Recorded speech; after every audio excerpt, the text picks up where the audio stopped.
Hi, Chief.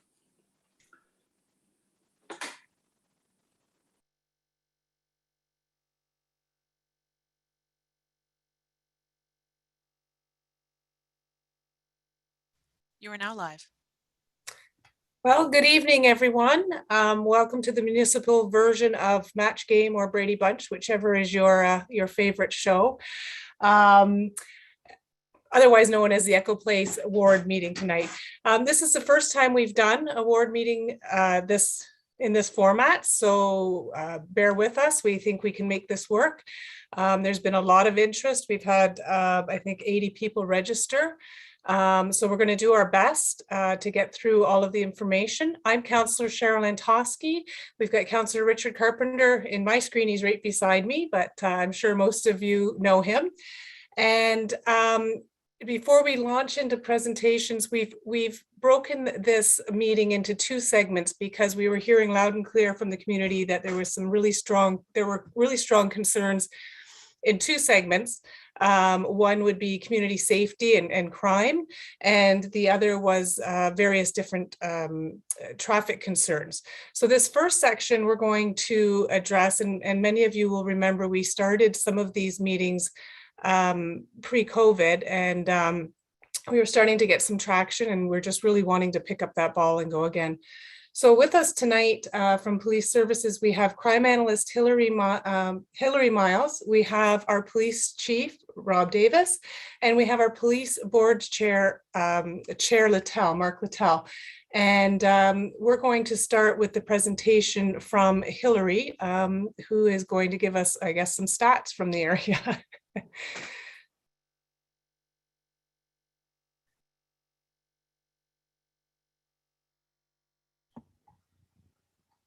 Can you hear me okay? Okay, perfect. So I have been asked to compile some statistics in regards to certain call types in the Echo Place area. So I've looked at stats from 2020 and then to date 2021. So next slide, please. So like I said, calls for service in 2020 and to date in 2021. So the call types that I have looked at for this project are break and enters, motor vehicle thefts, thefts from motor vehicles, suspicious persons, and motor vehicle collisions, because there is that traffic component that you guys asked me to look at. So for the purpose of this project, I will be calling these 5 crime types or call types focused calls for service. Next slide, please. So this is the study area that I've looked at. So all calls for service that I'll be discussing in this PowerPoint have occurred within that gray area. Next slide, please. Okay, so in 2020, the Brantford Police Service responded to 658 focused calls for service in the area. 49 were break and enters, 28 were motor vehicle thefts, 75 were thefts from motor vehicles, 377 were suspicious persons, and 129 were motor vehicle collisions. Next slide, please. So this is a hotspot map of where those focus calls for service took place. So the red areas are where the highest concentration of calls for service are. And then the blue is obviously where the least number of calls for service are. So as you can see, the Dalhousie, Darling, Colburn Street area is red, and that is primarily made up of motor vehicle collisions and suspicious persons. And throughout this presentation, I have broken down all of the call types I've studied, all the focus calls, so you can see each specific call type on its own map, so you get a better idea of where they're occurring. Next slide, please.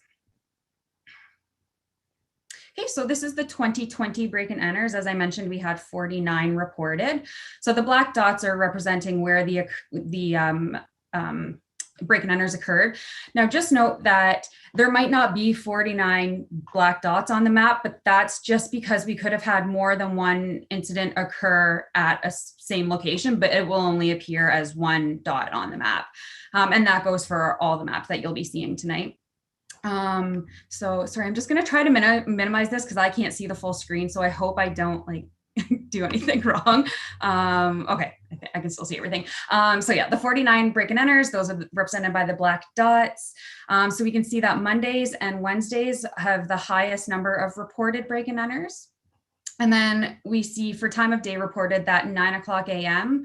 saw the most. And that's typically just because people are waking up in the morning. They're seeing, that their garages have been broken into, or businesses, like employees are arriving at businesses in the morning and see that overnight their businesses have been broken into. So that's not an abnormal time for people to be calling in. So that is to be expected, the early morning calls for service.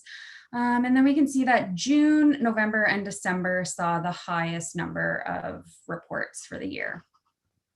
Next slide, please.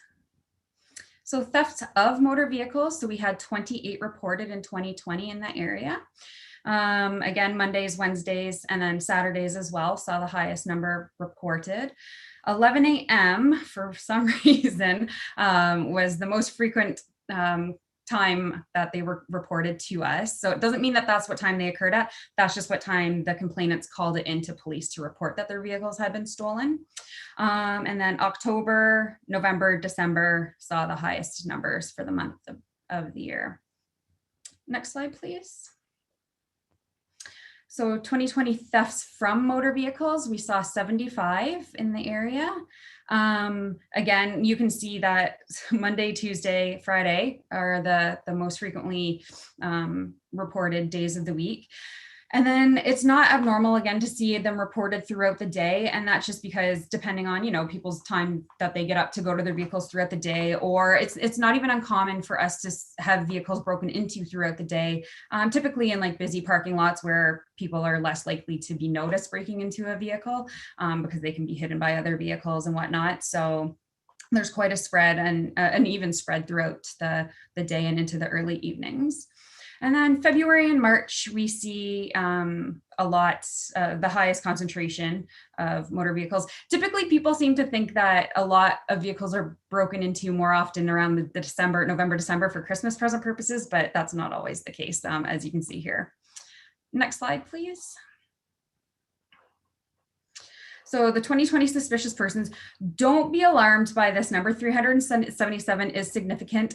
That says suspicious persons are our highest call for service. Like that's the one we see most frequently in Brantford is suspicious persons calls for service. So it's pretty evenly spread out between Mondays, Tuesdays, and Saturdays for days of the week that we receive these calls. And as you can see, time of day reported, it doesn't fluctuate by a whole lot, but it's pretty consistent throughout all hours of the night. And then same for the months reported. Typically, we see higher calls for service in regards to suspicious persons in the summer months when there's more people outside and stuff. So it's not uncommon to see higher numbers in the warmer months of the year. Next slide, please. And then as I was asked to include a motor vehicle component into this, I have plotted the 2020 motor vehicle collisions, which we saw 129 of. No surprise, Colburn Street saw the most, the highest number of motor vehicle collisions. And I mean, that's a street that runs from one end of the city to the next. So it's consistently high throughout the entire stretch of the city. That's typically where we see the highest concentration of motor vehicle collisions in the city. Mondays, Thursdays, and Fridays were the highest number of days reported. And then typically, and not unexpected, we see that the daytime hours saw the most. That's obviously when the majority of people are out driving. So of course, that's going to be the time of the day that we see the highest number of calls for service. And again, the winter months, snow on the ground, bad weather, we see a higher number. Next slide, please. Okay, so 2021 calls for service. So this I did from January 1st to August 31st of this year. So it's really just missing the last week's worth. So we responded to 421 of the focus calls for service, and the breakdown of that, 35 break and enters, 13 motor vehicle thefts, 35 thefts from motor vehicles, 266 suspicious persons, and 72 motor vehicle collisions. Next slide, please. Okay, so here is the hotspot map of 2021 focus calls. Again, you can see that the Dalhousie, Darling, Colburn area is again the highest concentration of calls for service. And that this map encompasses all of the focus calls, not just a specific call type. This is all five all 5 calls for service that I studied. Next slide, please. Okay, so 2021 break and enters, we had 35 reported. You can see a breakdown of those on the map. And Tuesdays, we saw the highest concentration of calls for service reported in regards to break and enters. The time of day, again, most of them occurred during the daytime hours, 7 o'clock and 11 o'clock being the highest number of the time of the day reported. And May was the highest month reported. And again, obviously we have no data yet for September, October, November, December. Next slide, please.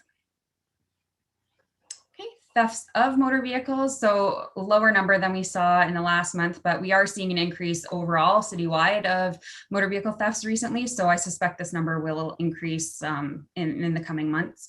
But as of right now, Mondays and Saturdays, we saw the highest frequency of motor vehicle thefts reported, and 2 o'clock in the afternoon, oddly enough, seems to be the highest number of reported incidents. And March and July of this year saw the highest number.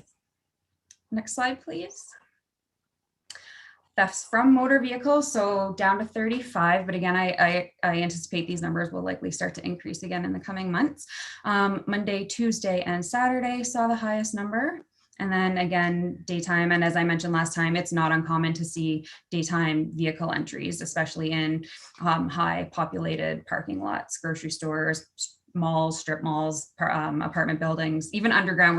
We have seen quite a few this year, break-ins to vehicles and thefts from vehicles in underground parking lots at apartment buildings. And then the summer months saw the highest number of calls for service so far this year in relation to thefts from motor vehicles. Next slide, please. Suspicious persons, again, like I mentioned, don't be alarmed by this number. It is the highest call for service that we receive. As you can tell by that map. Again, quite evenly spread out throughout the days of the week, aside from Friday, which sees the highest, but not by much. And then, not much of a fluctuation throughout the times of day reported. And then again, same with last year, the summer months typically see the highest number of calls for service in relation to suspicious persons. Next slide, please. And the motor vehicle collisions. So this year in general, citywide, we saw kind of a reduction in motor vehicle collisions reported throughout the city. And that's just because of the COVID lockdown, just the number of vehicles on the streets when businesses were shut down, it dropped drastically. So we haven't seen, well, now it's increasing again, but for quite a substantial period of time this year, we saw a lot fewer motor vehicle collisions than in years prior.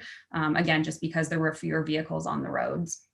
And Mondays and Fridays are the most reported days of the week for motor vehicle collisions. And again, same as last year, throughout the day when everybody's out and about. And then this year, not oddly enough, it's because of the lockdowns. It's the summer months when everything started to reopen again that we saw the highest number of motor vehicle collisions reported. Next slide, please. And apparently that's it. I was working on so many PowerPoints that I have lost track of where they end. Well, thank you so much for that, Hillary. You're welcome. That's really great information. And so to the public that is here, we do have a section here that we can open up for questions, keeping in mind this would be questions specifically related to the police. We've got the chief here, we've got Hillary, we've got our chair of the board, because the next section we've got our neighborhood alliance is going to talk more in regard to what can we do moving forward, what are the preventative pieces. So if you've got those kind of questions, that might come in the second part. And our clerk, Julia, in the background is going to take questions or comments. She'll acknowledge that you are looking to speak. So please, there, she's got your instructions there. Please let her know that you want to talk, and she'll announce your name. Please remember, we are being recorded. So if you're feeling particularly frustrated about a particular subject, we still want to hear about it, but just keep in mind we're being recorded. Anybody putting their hands up, Julia?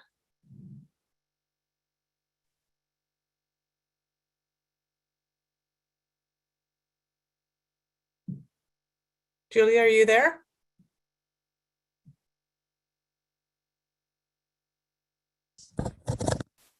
She's Jennifer? just having issues with her microphone.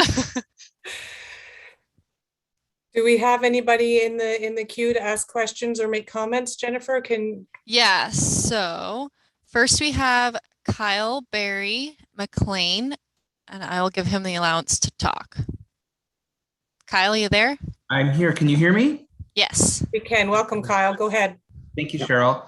I'm just wondering if there's been an increase over previous years with suspicious persons calls with COVID and the lockdowns.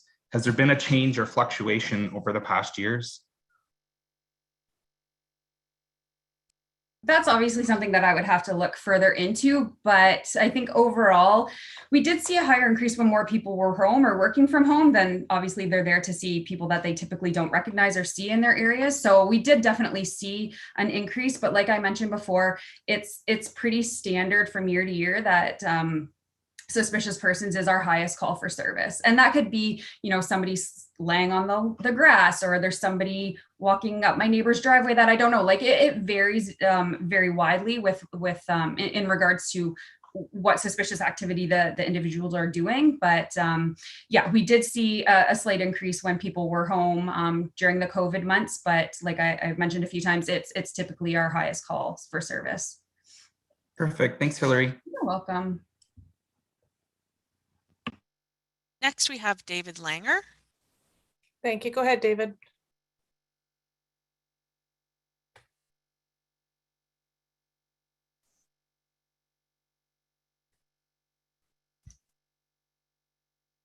Sorry, David, are you able to, do you have a microphone that you're able to speak through? Okay, can you hear me now? Yes, thank you. Okay, sorry. Thank you, David. Okay, sorry. So my question is, I noticed there's theft from motor vehicle, and I'm wondering if there's a relationship between that and what people are talking about now in the neighborhood, that is drug use, people stealing to pay for drugs. And then you have, there's a lot of crime and people can complain about it, and then they say, well, what's being done? Call the police. But at the end of the day, Brantford seems to require some kind of infrastructure to deal with, for example, youth, not just one or two youth shelters. They need something to, the police are there to do what they can do. But if you don't have a system in place for these young people to go to, for example, then you're going to have, once they get out of the court, they have nowhere to go, or they go to some substandard system that is surrounded by drugs itself. So for example, when I was in Toronto, there was a shelter on a street that everyone who got out of court would go straight to that shelter. And of course, that shelter is right across the street from where all the drugs are sold. So what's the point? It's just, so it's a circular thing, but in Brantford, you can really feel it because it's much smaller. So I know it's an impossible question, but I'm just mentioning it. I really hope in the future that, there's some way to deal with it and a better, more resources for this than putting all this pressure on the police all the time, because that's just one side of it, I think. Chief, I saw your hand come up. I was going to ask if you wanted to comment on this because I know you're working on some of these initiatives. Go ahead, Chief. Yeah, I just really wanted to thank Mr. Langer for his comments. It's refreshing to hear, because too often I hear that the police should just lock them up. And that's just not reality for us. We're bound by a constitution. We're bound by a charter of rights and freedoms. The courts have their own set of challenges. So thank you very much for your comments, because it's very refreshing to hear that citizens are understanding that this is much bigger than the police. And you're absolutely right. Those supports, those systems, the infrastructure, and it's not just youth, it's those that are battling addiction and homelessness. Those supports have to be there, short-term, medium-term, and long-term. So thank you very much for your comments. Thank you, Chief. Do we have someone else, Jennifer or Julia? Next on the queue, we have Bill Poisson. Thank you. Welcome, Bill. Go ahead. Well, thanks for having this meeting. I greatly appreciate it because I live in one of these hotspot areas and it's very concerning. I've lived here for since 2012 and it's just ongoing and ongoing and ongoing. And it would appear that all these hotspots are relative to the motels on Coburn Street, in my opinion. I mean, 421 incidents so far in 8 months of 2021. I mean, it could be over 700 by the end of the year. I mean, I'm not bashing the police or anything. I'm just saying that it seems out of control. I mean, I'm not sure if it was 2 years ago or 3 years ago, there was that 20-year-old, 24-year-old male that died on Coburn Street in a car crash. I mean, I don't call it Coburn Street anymore. I call it Coburn Dragway. It's very concerning to me. I don't have anything further.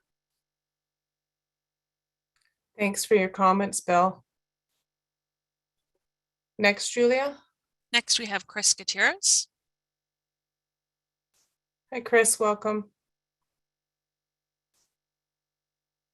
Hi, can you hear me okay?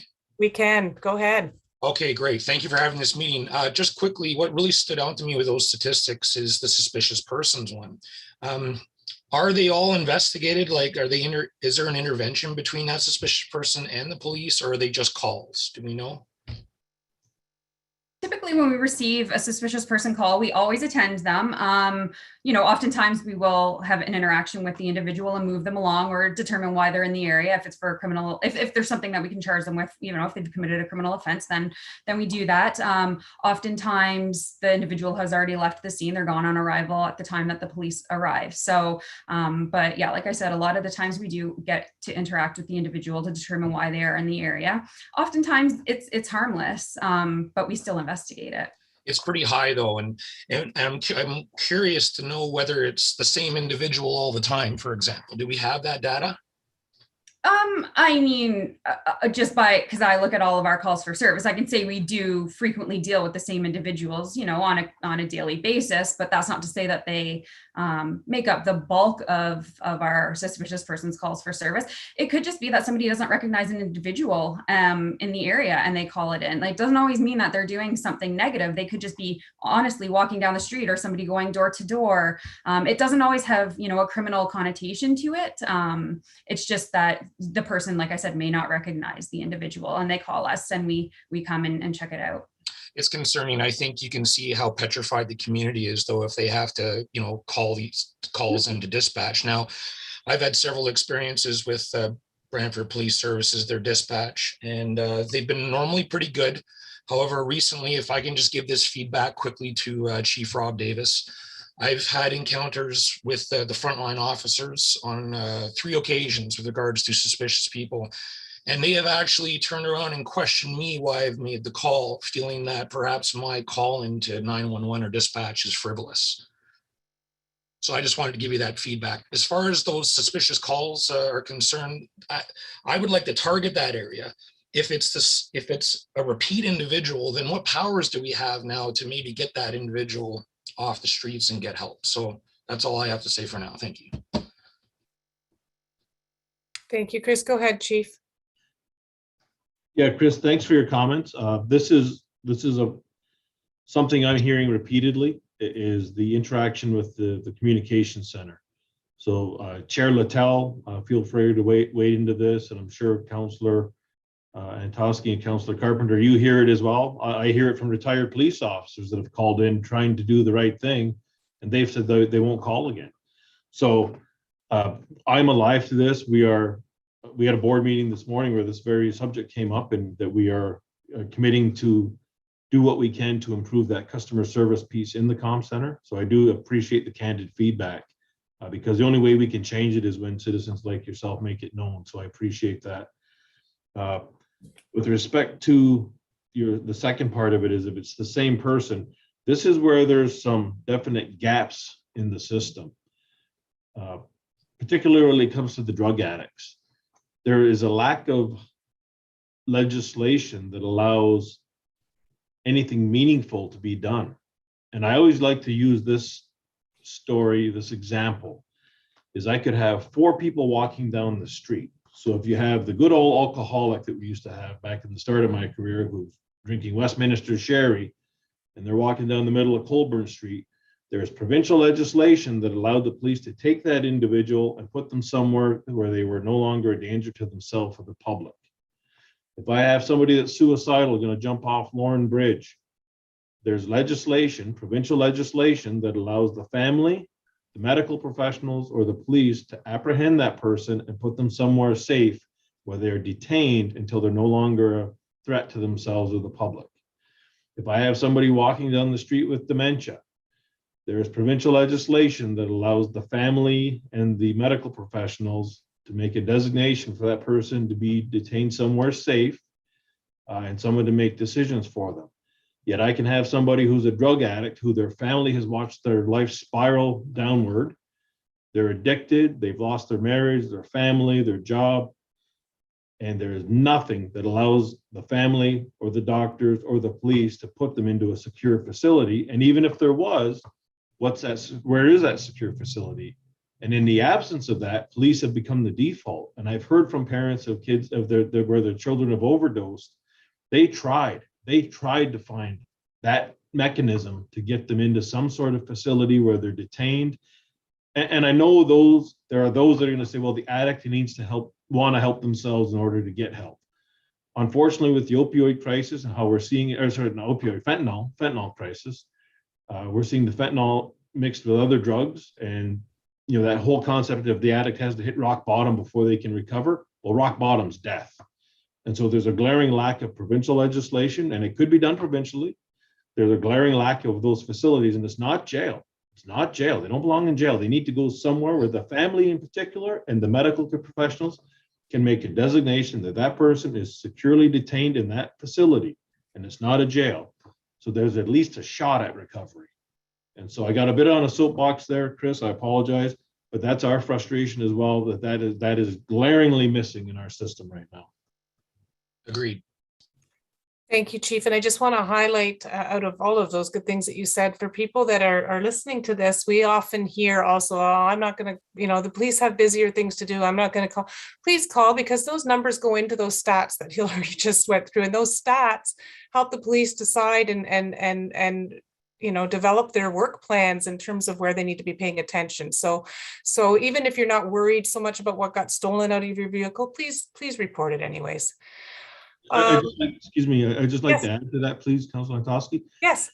I really want to emphasize what you just said there. So in Eagle Place, we had this same situation where there was a reluctance to want to call, but those calls help Hillary do the heat maps, which then allow us to make mini projects that our frontline officers can do, and we can target those hotspot areas. So that data is very, very important. So please, even if you don't feel like calling, we have the online reporting mechanism. But please, that data is very important, and it helps Hillary in the work that she does, which helps us drive the operation. Excellent. Thanks, Chief. All right, we've got about 5 more minutes for this section. Julia, do we have anyone else in the queue right now? Yep. Next, we have Debbie Gamble. Hi, Debbie, go ahead.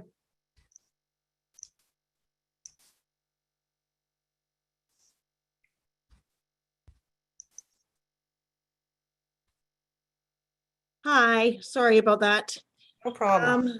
I kind of want to go based on a bit of the motel situation as well.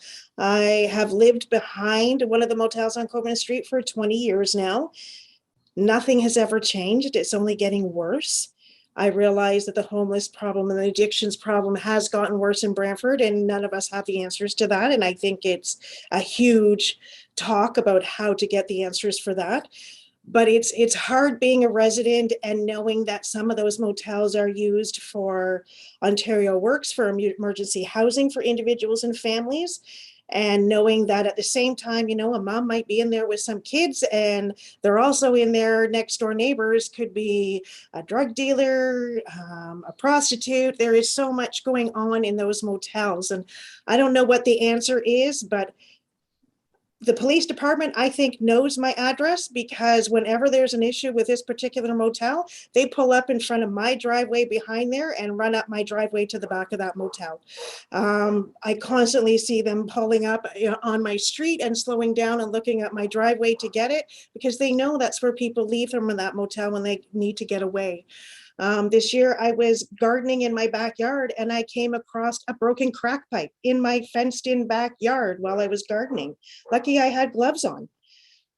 I don't know what the answer is, but it's just frustrating as citizens and community members too, that I don't feel comfortable. I'm a single parent with adult children, but they both live at home. So there's 3 girls living in this house by ourselves and we're not comfortable sitting out in our own backyard at night. And we should be able to feel comfortable. This is my home and my property, and I should feel comfortable to do that. I don't know what's the answer, but I guess the frustration is there a little bit, and I don't know what the answer is. I don't want to begin to think I know the answer. I just wanted to share that and hope that maybe in the future, more discussions can be done with those motels and figure out what a solution could be to help everybody. Thank you. Thanks, Debbie. And Councillor Carpenter, maybe you'd like to address the upcoming and the licensing and things, or whatever you were. And Debbie, Cheryl and I have moved a motion for licensing of those motels, which requires inspection by a fire department, by building inspection, and they are licensed so the police can also know who's in there by the registration. But I would like to also highlight that during this new official plan, it's the first time the city's done a complete official plan. It was approved by the province on August 5th, and Councillor Antosky and I both made sure that those motels on Coburn Street were upzoned for condominiums or high-rise development to encourage the owners to seek the value that's in the property and change the actual what's in on that property by having them developed. That's sort of the carrot that we put in place, and the chief's already talked about what we need with the stick, and that's the provincial government. Thank you. Yeah, so we can't force them, but it's an incentive for sure. Thank you, Councillor Carpenter. We can take one more, and just so anybody that's waiting in the queue, again, just a reminder, this is an introductory meeting. We're gathering as much information. For sure, we know we're going to have more, but we're going to take this information back and try to assimilate it or coordinate it and combine it all and come back. The clerks have your email addresses, so you will be kept up to date on things. So do we have one more, Julia? We do. We have Christine Allen. Thank you. Go ahead, Christine. Hi, can you guys hear me? We can. Thank you. Okay. I guess I have more of a question concern. So we're talking about, sorry, I have a 1-year-old. Talking about like calling, don't not call the police because we want that to go into the statistics. But like I feel, so where I live, we have an individual who continues to come to our residence, will walk into our backyard. Like I've now had to padlock my gate. And every time we call, it's like, we'll just call again. We know who the individual is. The police know the individual by name. He has no fixed address. So when he's already left, we don't know where to find him necessarily. Like, why call anymore? Like, we don't feel safe in our own home, but there's nothing that can be done because the person is not mentally well. There's the no address issue. Like, how can that be fixed for us living in the community that are not safe in our own homes? Go ahead, Chief. Thank you. So we have the MCURT unit, which is, we have an officer partner with mental health professionals. So what you're describing sounds like the perfect scenario, especially when you identify they may have some mental health issues, where if you can reach out to Sergeant Amber Jackson. She's in charge of the unit within which the MCURT unit lives. If you can reach out to Sergeant Amber Jackson and let share with her what you just shared here, the specifics of the individual. So then what they can do is they can put the MCURT team who's partnered with mental health professionals, and we've had success where when we concentrate the specialization of the mental health experts on the individual, we tend to have a better result than the frontline officers responding is just another call to service. Thank you.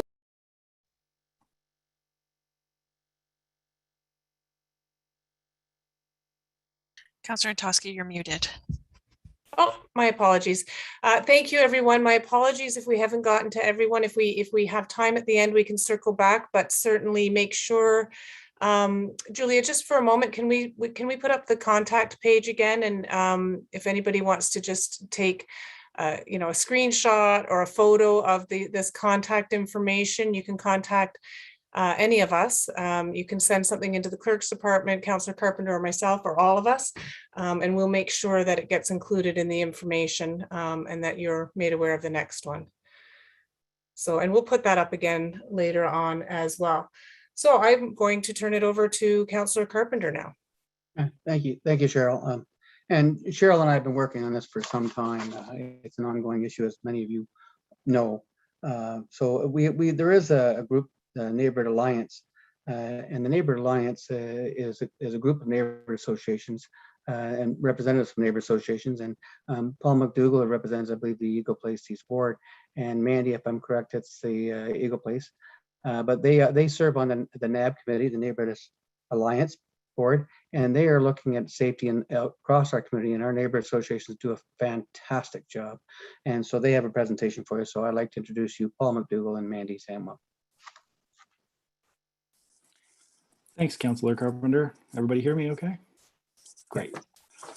All right, so good evening to everyone, and thank you to both the councillors and Toski and Carpenter for inviting us. Thank you to Hillary and to Chief Davis and to Mark Littell. Thank you. My name is Paul McDougall, and I am the co-chair of the East Ward Echo Place Neighborhood Association.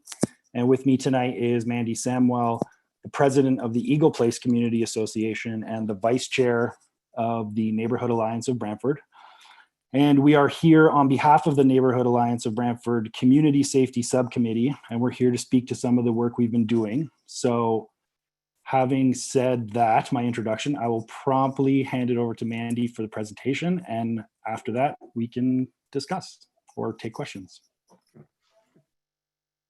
Thanks, Paul. Hello, everyone, and thanks for having us join you for the Echo Place neighborhood meeting. I will start by sharing a little bit about how working on community safety became something we were working on. For us, it was the community reaching out with neighborhood concerns and a willingness to want to make their neighborhood safer for everyone. This was common amongst all neighborhood associations, so we decided to come together to work on community safety issues. In March, a resolution was brought to council and received unanimous approval, so we got to work. We've been working on a community survey, weekly community safety tips, distributing the slowdown signs, and our community safety toolkit. Some of the pieces that you will see come out soon will be our Who to Call resource that will have all the important emergency and non-emergency numbers that our community members need at their fingertips. It will be available in multiple formats, such as an easy to carry version and an expanded list for at home. A home safety audit checklist for community members to easily assess their own homes and know what to change to have their homes a less enticing target for criminal activity. Education workshops such as crime prevention through environmental design and many others that will empower our neighbors with information to keep their homes and families safe. We'll be planning these workshops based on community feedback through our upcoming survey and continual communication with our community. We also are researching community watch programs in other cities to see what works and what the best practices are, so we can see if a community watch would be a good fit for Brantford. And we'll be returning to council to share that information. So how you can help. Take the time to fill out our survey when it launches, share our Tuesday tips with your friends and family, and most importantly, if you see something, say something. Report to the proper authorities like our friends at BPS, and even if it doesn't feel like it helps, we want you to know that it is. Let's continue to watch over each other and our neighborhoods, because at the end of the day, community safety is everyone's responsibility, and how we make a difference is by working together. Thank you. We'd be happy to take your questions. Okay, and I want to make a comment as probably people are putting in for their questions. And sorry, Councillor Carpenter, I jumped right out in. My apologies for that. One of the things that we have known to be successful with community safety is quite often counterintuitive to what people want to do when they're afraid in their neighborhoods. And what they want to do is go inside and lock their doors and, and basically hide, and they're fearful in their own neighborhoods.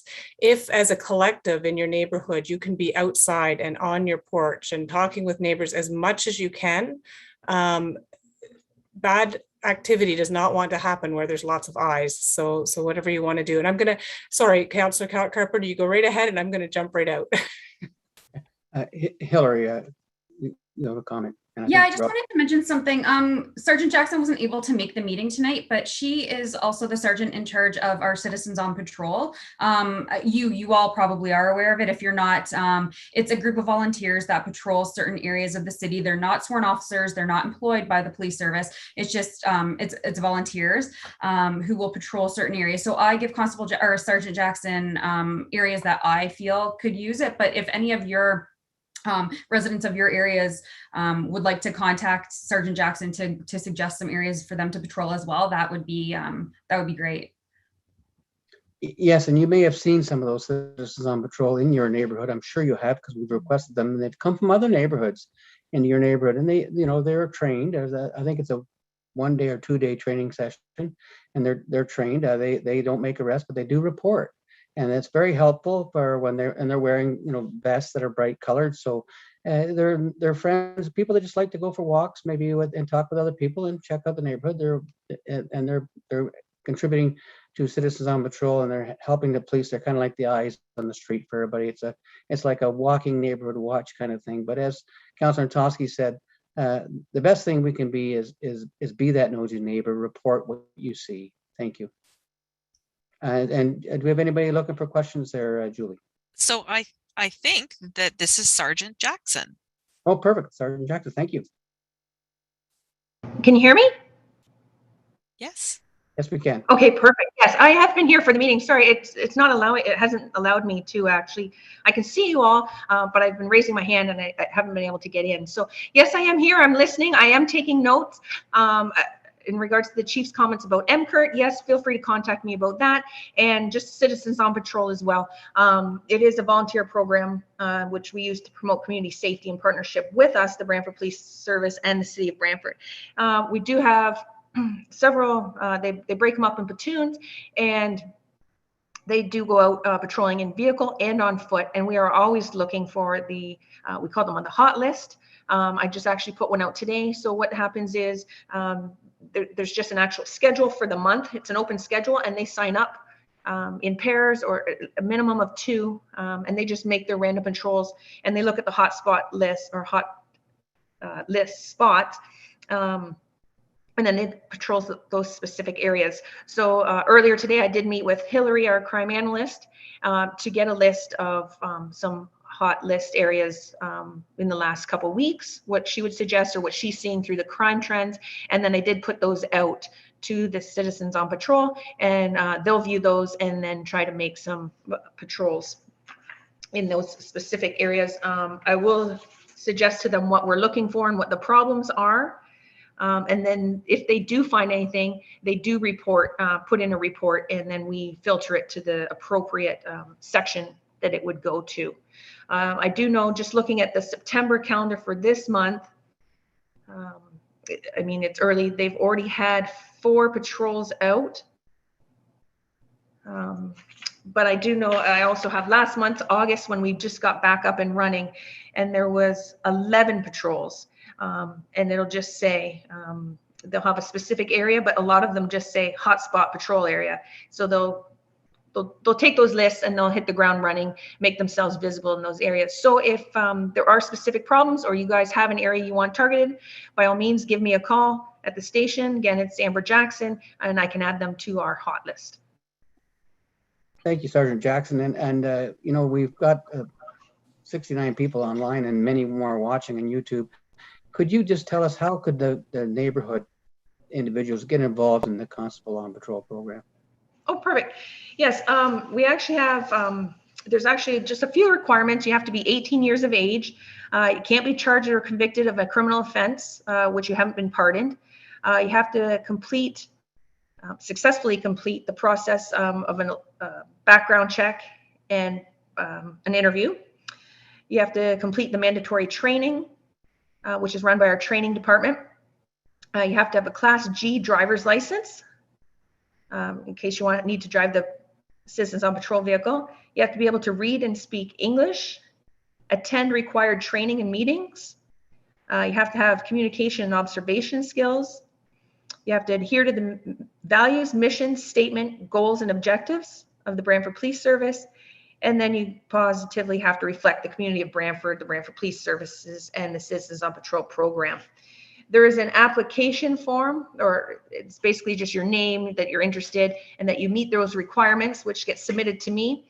We currently have 9 new members that have signed up during COVID while we're shut down. So I am in the process of trying to get a group of people. We have 9 so far interested. We're going to have some interviews in the upcoming future and get some more Citizens on Patrol out on the street.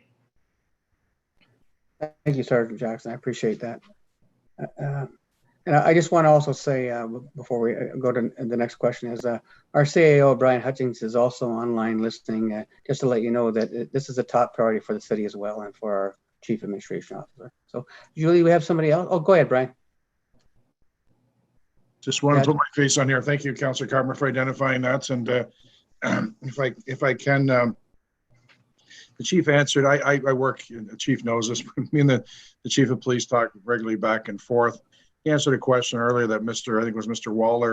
Walder's answered a question regarding the police coming in and other services. We are working really aggressively on trying to work with our rec services and our social service to merge together to provide services for youth and for citizens throughout the whole city. So I think that'll be key, and that we're rolling out over the next year and in companionship with the police. So it's a great question earlier, and I just want to let the city side is hearing that, and we're trying to do as much as we possibly can. Thank you, Councillor Carter. Thank you.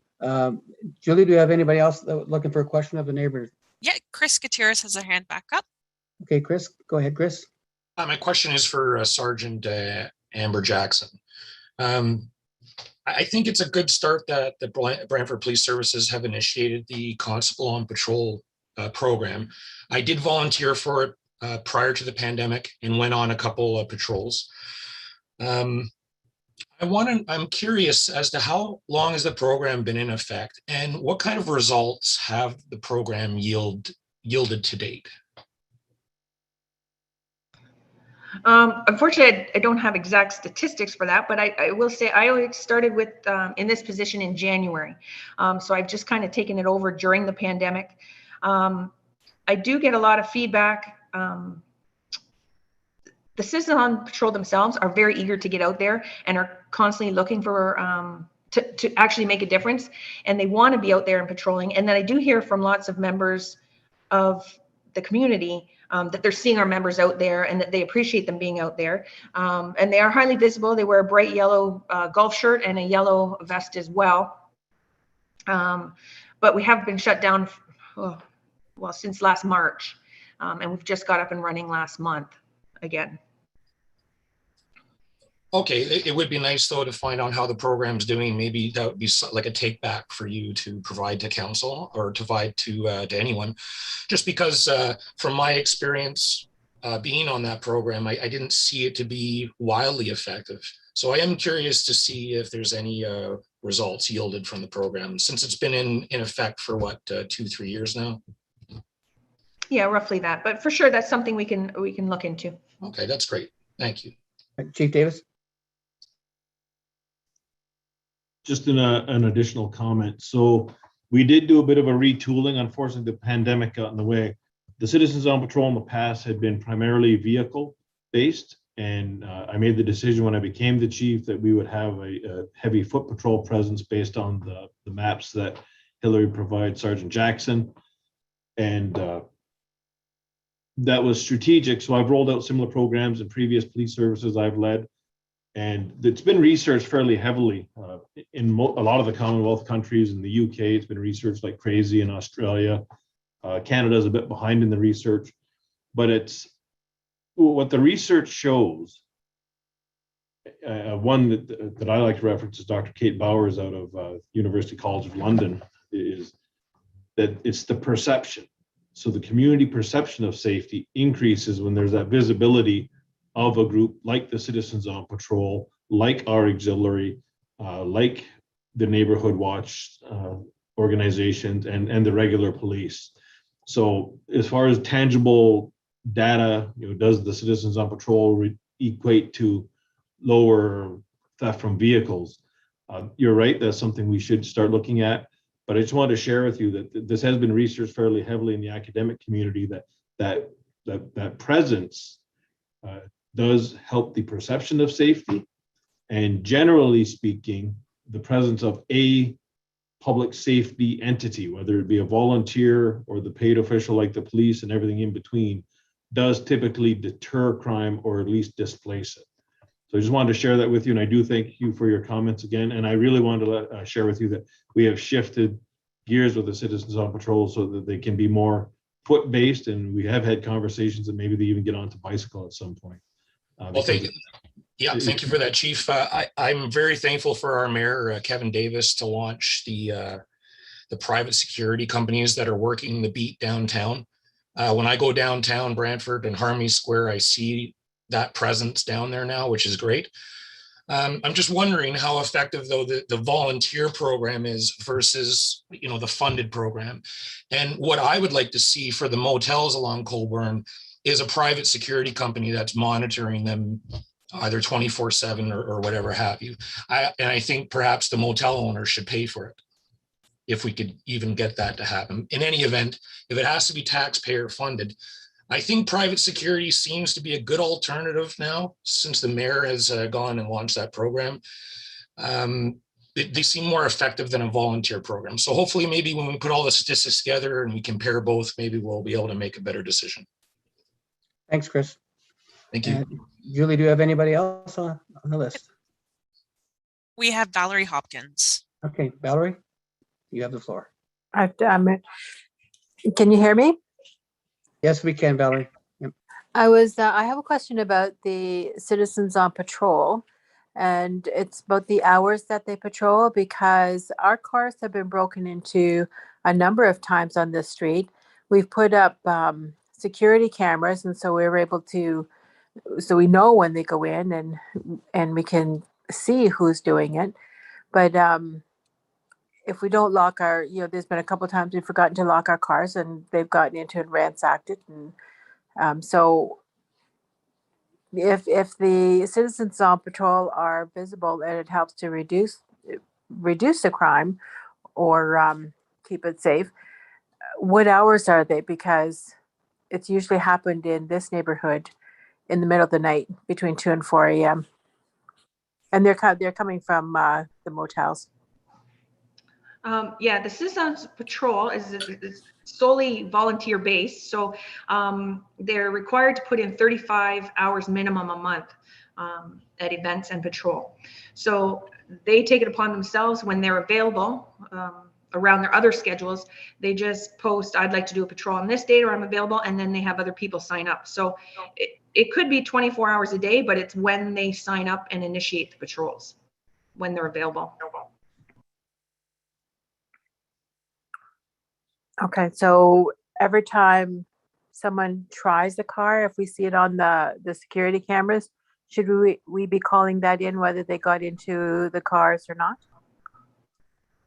Yes, I'd definitely be calling that into our communications operator for an officer to attend and investigate, or at least search the area for the persons to prevent them from continuing that behavior further on down the street. Yeah. Okay, because if we call it in, and if it happened at 4 o'clock in the morning, and I know that because we've watched them go from car to car, trying all of the car doors. So, I mean, if everybody called in on the street, then, they'd have like 10 calls in one night. That's true. So But I'm wondering if that would make it so that this would become a target area for, programs like Citizens on Patrol. But again, it's that's right. to So the more that gets morning. reported, then we can make it onto our hot list, or at least Hillary would know which zones need extra patrols or officers to do a project on night shift or something like that. And also they get all linked together, right? So if there's 12 cars broken down on the street, you look out at 2 a.m. and notice someone's attempting your car, but then they move on and you think, well, they didn't get in, I'm not going to call it in. But then, someone calls and reports it 6 houses down, and then we do apprehend somebody, someone else calls it in. The more the better, because then we can link them all together and it's a bigger infraction as opposed to just, breaking under ×1, where he's actually hit 12 cars, but only one person reports it. I see. Yeah, so we'll report it definitely next time we see it. Thanks, Valerie. Julie, There's no one next, but it looks like Hillary has her hand up. Yeah, I just wanted to reply to Valerie's question. So, I mean, it's difficult for us to arrest somebody if we don't see the individual doing it. Video is always super beneficial, and I know you said that you'd put video cameras up. But if you notice something, and instead of, if you would rather not call it in, you can always do online reporting, like Chief Davis mentioned before. You can just log on to our website and you can report occurrences online as well. One of my biggest frustrations in my position is I'll see posts all over Facebook of people, saying like, just a heads up, my car was broken into, but they don't report it. So then we don't have a whole lot to go on. My job is to tell our officers where they need to be when they need to be there to hopefully catch people. But if they're not being reported, it makes it pretty difficult. So like Amber said, definitely always report it, whether it be calling it into dispatch or reporting it online. It's super important for statistical purposes, as well as, to have our officers in the area when these incidents are occurring. Thank you. And another thing you can do is you've got the neighbor association, Mandy from Eagle Place and Paul Madula from Echo Place, East Ward. Certainly contact your neighborhood association too, and either get involved or let them know what your needs are in your community, what your worries and concerns are, because they have projects that they do around the city, sometimes cleaning up parks, sometimes painting things in parks, sometimes beautifying the area. Whatever that might be, that they can be involved in that. And the contact list is up on the screen now, so you can see that list. So is that list going to go show? Can you get that list to show up on YouTube, please? Yes, it is. It's not on YouTube yet. There it is. It's coming now. It's delayed response. Thank you. Okay. And Cheryl, back to you. Oh, all right. Thank you, Councillor Carpenter. All right. So we're just going to do a quick introduction again, because now we're at 7 o'clock. We're at the second part of our meeting. We're a couple minutes before. And I know that some people may be joining just for traffic concerns. So I'm Councillor Sherilyn Toski. We have Councillor Richard Carpenter here as well. And we do have members from police services here. We've got our neighborhood association reps. But our first person to speak to us in regard to traffic concerns is our manager of traffic services, and his name is David Ferguson. And our goal in this meeting is to look at the whole neighborhood holistically, and I'm sure David will get into this a little bit. We get a lot of calls about, I'd like a stop sign here, I'd like a speed bump here, I'd like bump outs here, I'd like the speed reduced. And if we do this one off by one off, and maybe we'll take the whole list and David will put everything on a map and we'll show you what that map's going to look like. And then as a community, everybody works together to say what's going to work best. What can we do? We maybe can't widen the road. What's going to be best for our whole community? Because you know what, I might want speed bumps on this road, but the person whose house is outside, it may not want them. So really just trying to look at it more holistically. So that's our goal. It's information gathering here so that David can go away with the information and come back with magic and make the neighborhood all safe again with traffic. Anyways, thank you, David, for being here tonight. And I think we've also got Eric here as well. So the floor is yours, sir. Thank you very much. Can everybody hear me all right? Yep. Yes, so thank you very much, Councillor, and it's a pleasure to be here. I also want to just commend, I just noticed there is probably about, looks like 60 residents online. So I've been working in municipal transportation for over 20 years, and I got to tell you, this is probably one of the biggest public meetings I've seen with attendees. So kudos to you as the residents. Obviously, this is something that you're passionate about and truly care about, and that's important to have residents engaged in the entire process. I had a great conversation with Councillor Antosky and Carpenter. I think it was last week. We were talking and talking about some of the pains or pressures that they've been facing over the years as it relates to traffic issues in the neighborhood and throughout the ward that they represent. And one of the things I commented on is that a lot of times when you look at individual roadways, especially within local neighborhoods, staff are dealing with policies, they're dealing with transportation industry standards. And usually when we look at these roadways and we break down all the data, it often comes back that, well, we can't find an issue. And so, of course, we always come back with recommendations that say no, no, no. But the industry has changed over the last 5 to 6 years. And of course, kudos to the city of Brantford. They've approved a Vision Zero action plan and putting a bigger focus on roadway safety, which is something I'm very passionate about. But also there's a focus now towards these neighborhoods and looking at them holistically rather than on an individual basis. And working on, and to develop these complete and livable neighborhoods that is around a safe environment. We encourage our residents to be active and healthy living. So you really have to provide the neighborhood or the area to allow the residents to do those things. So I'm just going to try and share my screen here. Hopefully this works, Julia.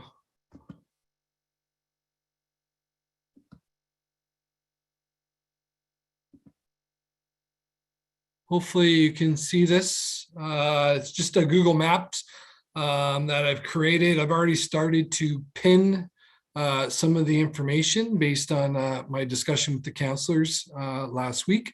So you'll see here, there's 3 proposed all-way stops that went to a committee of the whole the other evening that were approved and will go to council for final approval. And then I've also identified some other areas that the councillors brought up. So what I'm really looking for this evening is for the residents to engage, provide us with your feedback. What are the things that you are looking for as the residents of this neighborhood? I'll be honest with you, the residents know best. You folks live in those neighborhoods.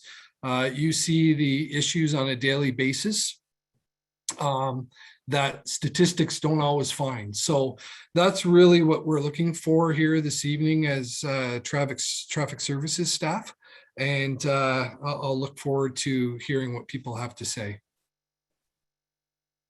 Okay, thank you, David. So folks, this is your opportunity to speak to, stop signs. I know there's been concern about safe crossing for students to school. There's a number of issues. So if you want to get yourself in the queue and Julia, if you can let us know if anyone is there. Yep. First, Great. we have Kleis Hansen. Thank you. Go ahead, Kleis.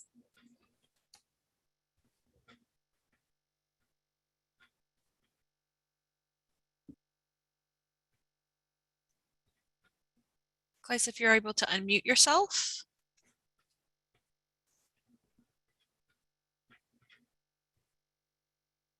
Okay, we'll just move to the next person. Oh, there we go. I think they're unmuted. There we go. Welcome, Kleis. Go ahead. Can you hear me now? We Yes. can. Thank you. Oh, thank you. So thank you very much for the opportunity of having this ward meeting like this.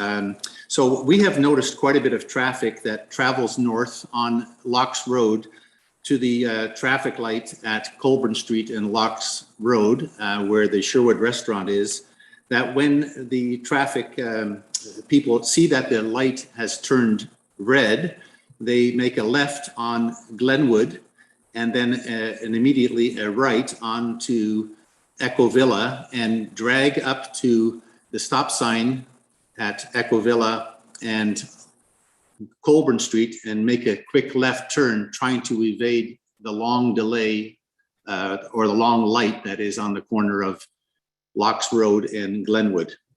At times during the, if you want to say rush hour, we do see quite a bit of traffic racing up the street at some pretty high speeds at times. It's fairly narrow street, Echo Villa is, and we've also seen a little bit of it on Robinson Ave, but it's not decreasing. We have seen the speed monitors posted or hanging up on Locks Road, and now there is one on Glenwood. But again, it's just as we as you come around the corner. So that's an observation, and I appreciate if there's any response possibly by the traffic services in that regard. Just thank you. Just for clarification, so is it primarily a peak hour issue, afternoon, morning? Affirmative.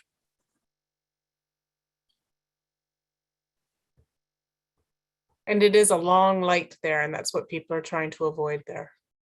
That's correct. And unfortunately, they come around the corner quite quickly off of Glenwood onto Echo Villa and basically drag up to the stop sign and make a quick left, trying to evade that long light. So it is something that we see more and more of. Okay, thank you, Mr. Henson. We'll make note of that and get that as, entered as part of our initial information. Thank you very much. Thank you. All right, next, Julia. Next, we have Robert Scott. Hi, Robert. Welcome. Thank you.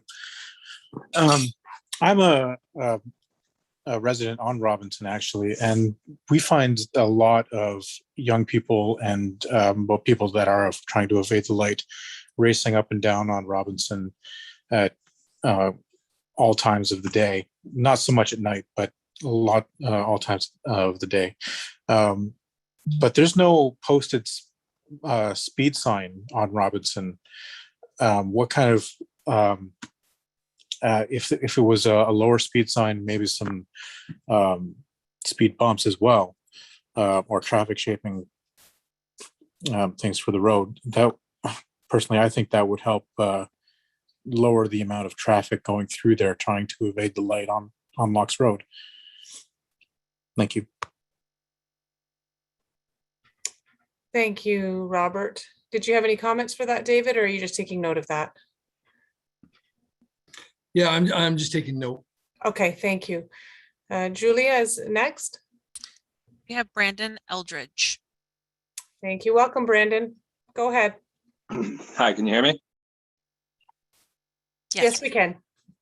Perfect. I'm just curious if there's any plans to add like crosswalks or stop signs on the end of Forest, the south end of Mohawk Park. There's the parking there on Forest and another entrance to the park a little bit higher up. But I constantly see, people on bikes and with strollers and in wheelchairs, sometimes all of those at the same time waiting to try to cross that road from the parking lot to Forest and Hickory, or up one block as well. And so I think we could benefit from having something there that allows the pedestrian traffic to cross, because it's quite the corner and people do come down quite quickly. Yes, I think there's some sightline issues there too, which would make it more dangerous to cross for sure. Okay, thank you, Brandon.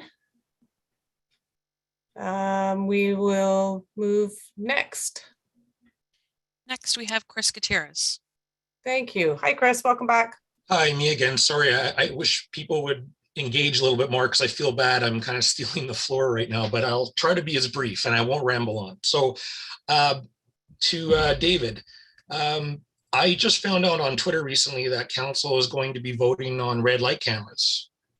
I'm really excited about that because when I heard that Toronto approved the speed, the photo radar cameras, I thought this would be great. It would take our police officers away from one irritation and allow them to focus on our opioid crisis right now or something like that. Can you tell us the red light cameras? From what I understand, they're hopefully going to get approved, and then within the next 1 to 2 years, they all should be fully installed. Yeah, so I can tell you. So prior to coming to Brantford, I did operate the red light camera and automated speed enforcement program for another municipality for 8 years. So I do have a lot of experience with both programs.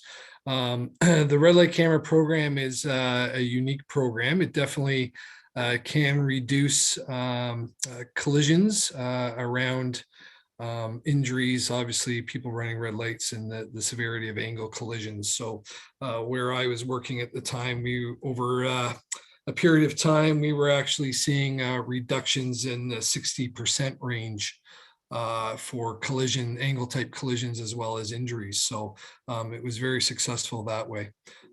So looking forward to moving that forward.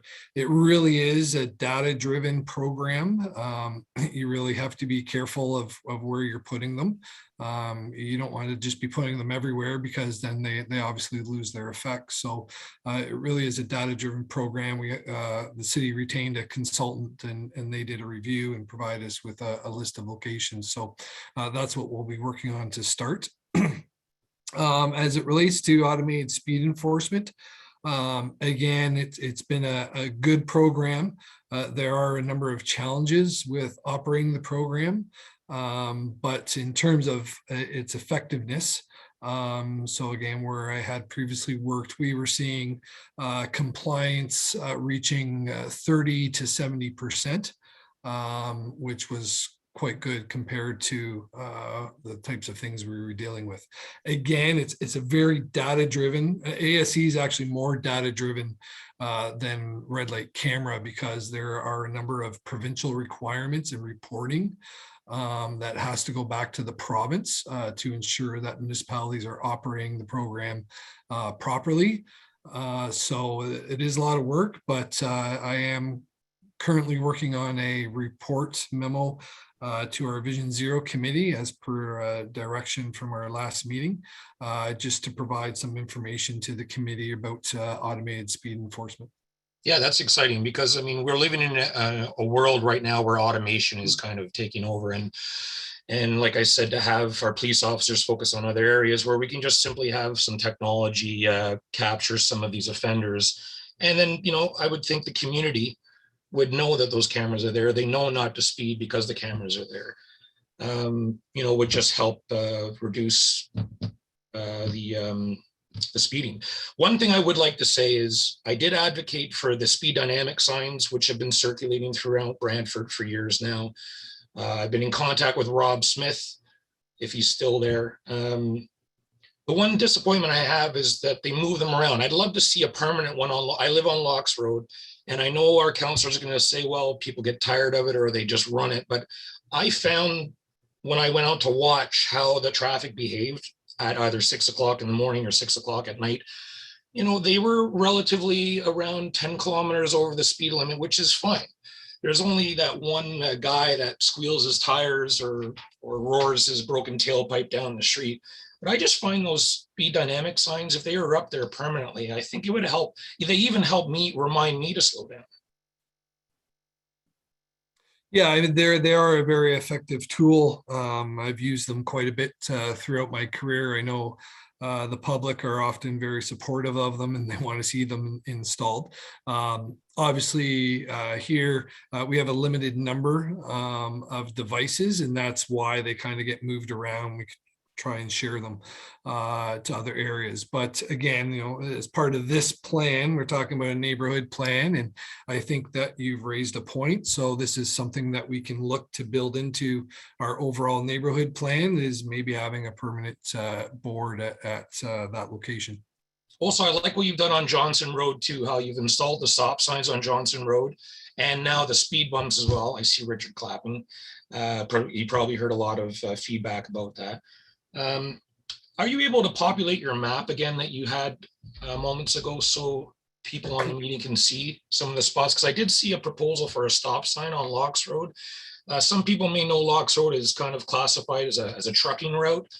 The other problem I have with stop signs is all the people with the broken tailpipes and the illegal modified exhausts and anyone who wants to come to a stop and then hit the gas and squeal it. I think that would be my only concern, is an increase in traffic noise. Do we ever get that kind of feedback with stop signs? Yeah, so you raised a good point there about the traffic calming on that roadway. Actually, we just received a complaint about it today. In that location, actually, staff have done a great job on that location in terms of doing before and during and after studies. And they've been able to show that that roadway there has seen a reduction of about, I believe it's about 12 kilometers an hour in average speed. And really that is a sort of prime type of design where you have devices spread out. That's really effective. And that's actually one of the recommendations in these industry standards guides, is that you don't just put in one device, you put in multiple devices and it'll have a better effect. So that's an excellent example. In that case there, again, it's essentially those always stops are unwarranted. So the complaint that has come in now is that people aren't coming to a complete stop. So you have to look at it based on, obviously always stops are meant to control right of way. And what ends up happening is when you put them in these types of situations, because there's limited side street traffic, people who use those roadways on a regular basis will have a tendency to begin rolling through those stop signs because they're never in conflict with anything.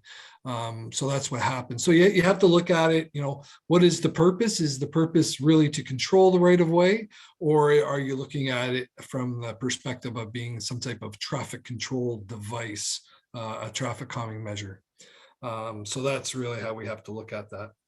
But what kind of feedback have you gotten from the residents on Johnson Road? Richard, Cheryl? Have you Cheryl and I moved a motion to put those, they are ecstatic about Johnson Road, which was a huge problem. Now the speed bumps that are bolted down, those, they're in locations at the beginning and the end of Johnson Road where there isn't houses. A lot of times when you put speed bumps in, it's the neighbors that are right in front of those houses that hear the bump, bump, bump, bump on a regular basis. Right. But I call these the Burlington speed bumps, and they're the ones where they cut out a 3 foot by 3 foot piece of the pavement and you pour a hump of cement in there, and that way when the snowplow comes by, it doesn't tear the tarvy out. And those can be traversed by large trucks, example fire trucks or ambulances, but the small cars have to slow down for them. And so when the small cars slow down, everybody else slows down. But Chris, the people on Johnson Road are thrilled. It's worked fantastically, and we're looking to do Garden Ave next. Thank you. Yeah, that's great. I think Locks Road hasn't really been dealt with anything new in a very long time. It would be nice to find some solutions, but I do like the speed dynamic signs. If they can be there more often or permanently, I would appreciate that. Thank you. Thanks, Chris. We'll look at that. Great. Thank you, Chris. Anyone else, Julia? Yes, we have 14 people in the queue. So All next right, is let's keep going. Janice Goodbrand. Go ahead, Janice. Welcome. Hi, thank you. We do walk the area a fair bit, and so we have a couple of questions or concerns. With the Hamilton proposed stops, we just find it interesting that it looks like it's going to be a four-way stop at one block and then the next block, but then we've left blocks open. And we're kind of wondering why that wouldn't be a, leave a block in between type of thing. I also agree with the last gentleman, like the four-way stops aren't working in the area. People come to the four-way and it's like, I look like I can still go. and they just keep on going through. So I really think just a two-way stop is actually more effective. On Gray Street, since they've opened that up, we're hoping that once that area, the streets are reclaimed again by the city or ever how that works with the new subdivision, that they do something there, because that is a freeway.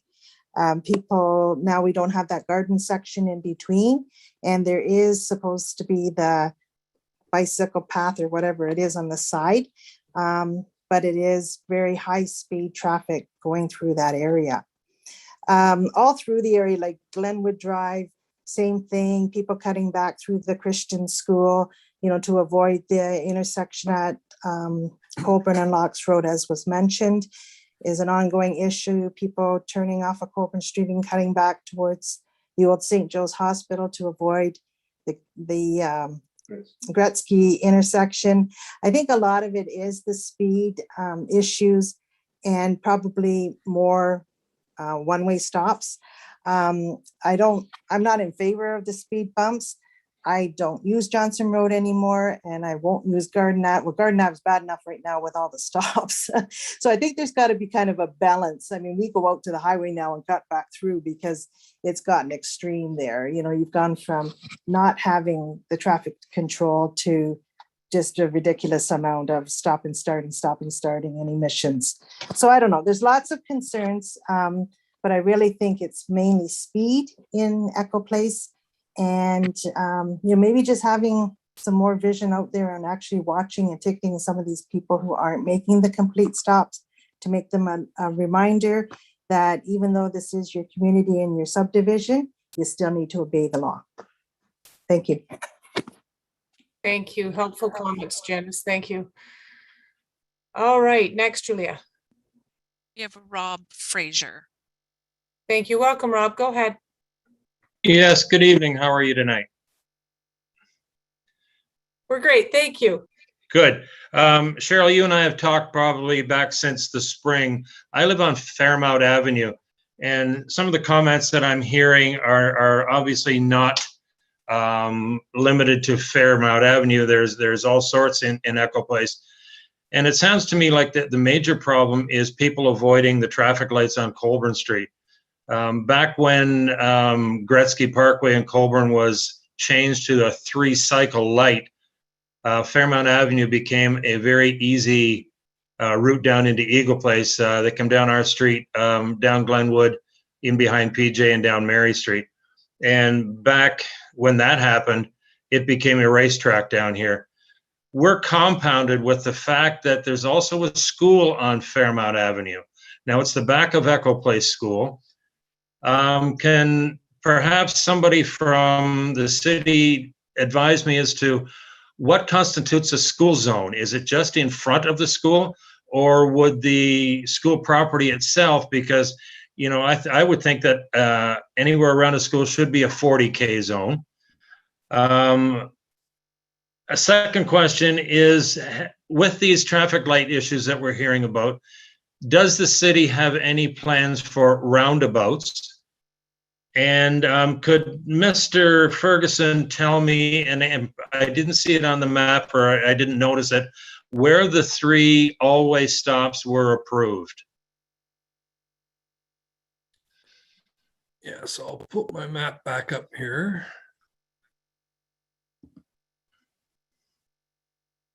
So we've got the 3 locations here, or 2 locations here on Hamilton. And then the other one is on Rowanwood. Those are the 3 locations for the all-way stops. And again, I believe, councilors, correct me if I'm wrong, but that still goes to council for final approval. And once that happens, then we will proceed with the installation. As it relates to the school, yeah, so a designated school area is based on the school property. So if there is access to the school property on the backside of the school, then agreed that should be designated as a school area. And if we have reduced speed limits for schools, it should be reduced accordingly. I believe the Highway Traffic Act is within 150 meters of the school property. That's Right. permitted. I think if you were on our street anytime around 8:30 in the morning or 3 in the afternoon, you would see that there is designated stopping and starting to pick students up. They park on both sides of the street. It becomes very narrow. And I would certainly like to see that speed limit reduced to 40K at least. And while I'm talking about Fairmount, at the corner of Fairmount and Glenwood, there are yield signs only. That baffles me. I would have thought that that should be stop signs, because they come down off Colburn Street knowing that they really don't have to stop when they get to Glenwood, and they go by our house like it's an Indy 500. Yeah, we'll definitely check that out. Yeah, and Rob, I can speak to that because I sat on the gentleman's. Yeah, I know you sat on the porch and watched that happen. Yeah, and I asked him, Yeah. do you want me to put a stop sign there or the yield sign? He said the yield sign's fine, but we can certainly move that to a stop sign very quickly. Thanks. Yeah, I would appreciate that very much. Does that not have to go to council, or can that be done forthwith? No, they all have to go to council. Yeah, okay. And we can include that in a bylaw amendment that we do and make those changes. And the reducing or the posting of the school zone, does that have to go to council as well? Yes, it would. Okay, I don't want to take up any more time, but I just have one other comment, and this comes from a neighbor across the street who walks their children to St. Peter's. They're concerned with the crossing guard at Glenwood and Locks Road. It becomes a dodge 'em race between this crossing guard and the traffic, and we've already indicated the speed. Is there any consideration to a pedestrian crosswalk?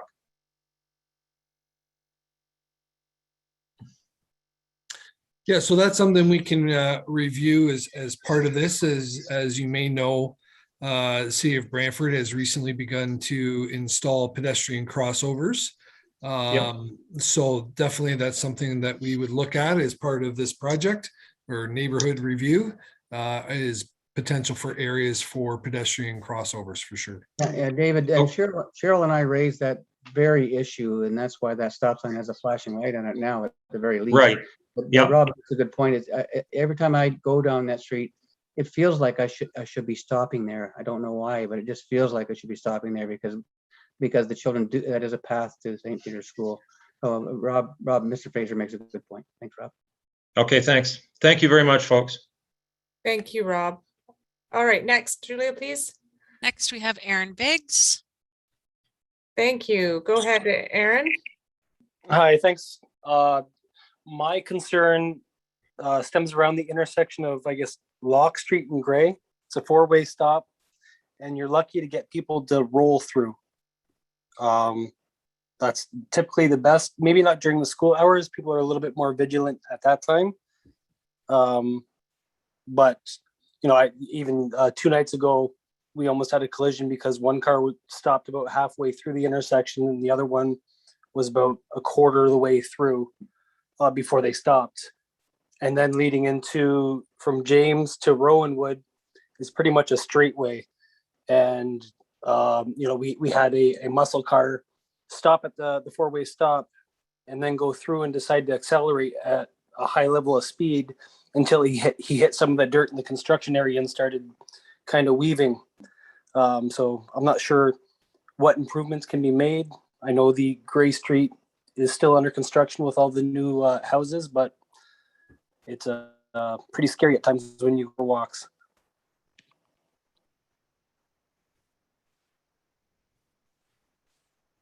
Counselor, you're muted.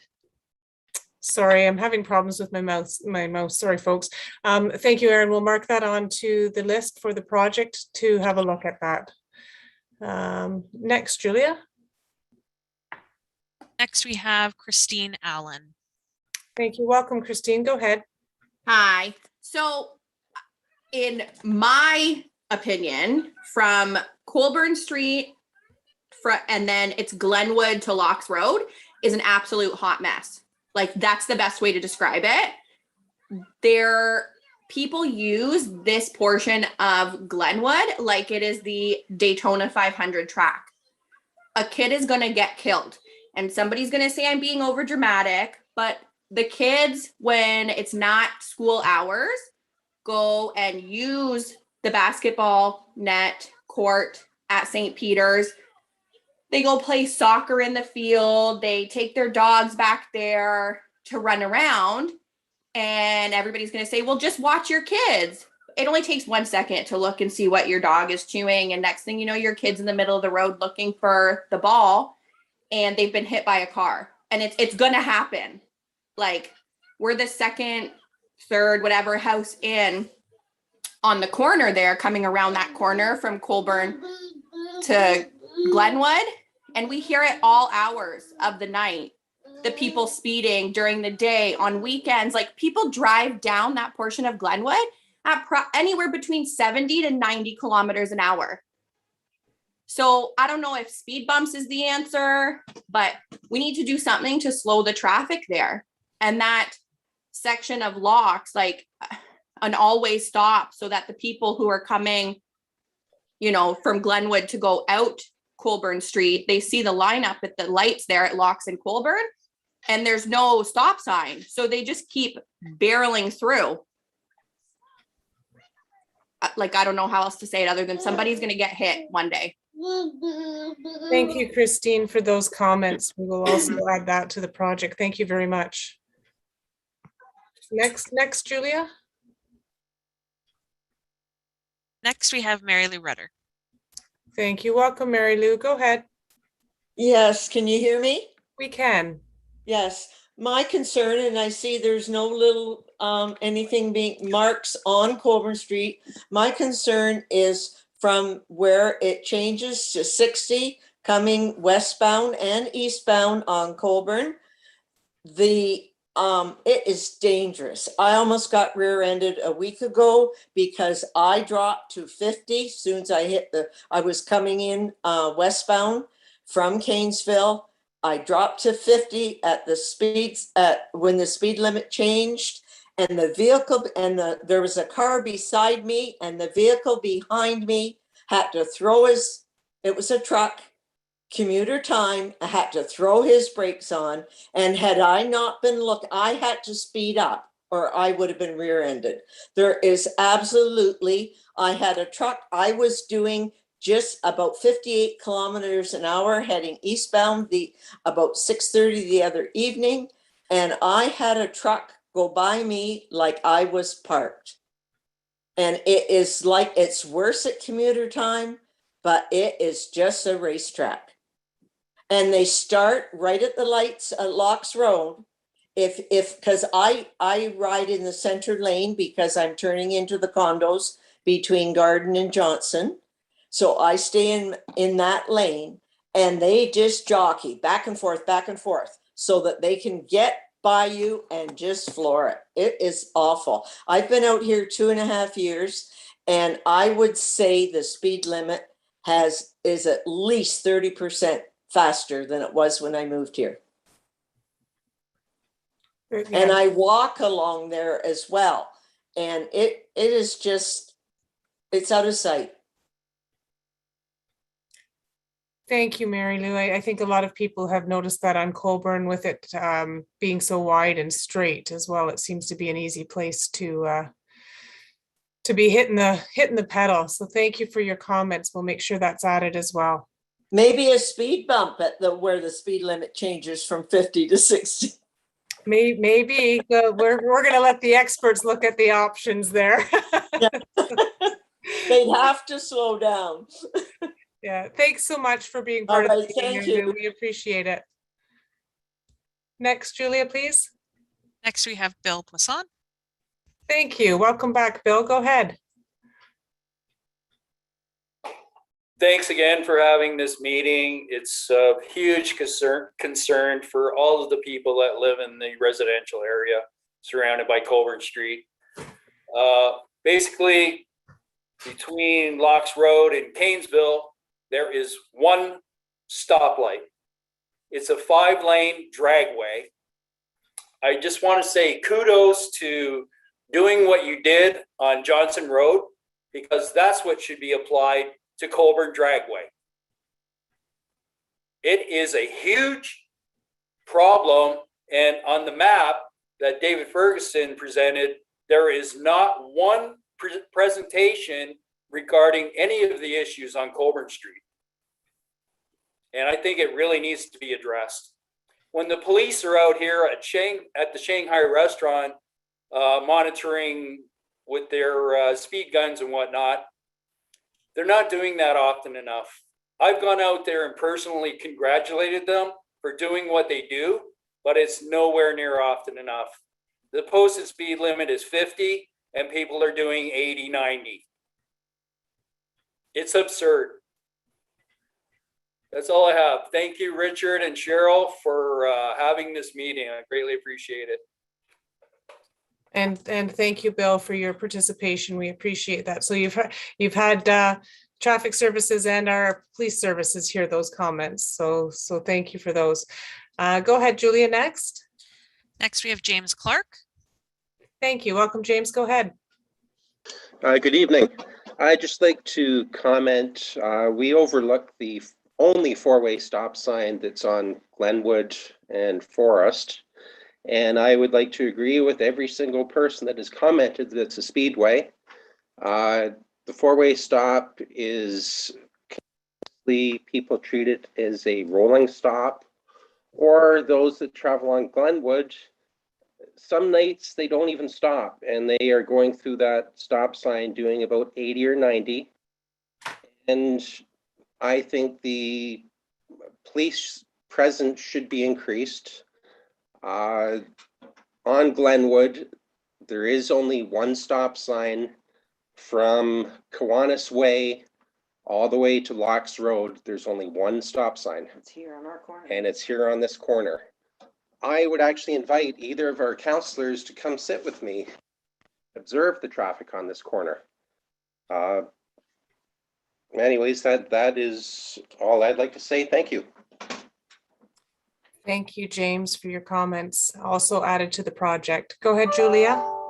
Next, we have Amanda Sear.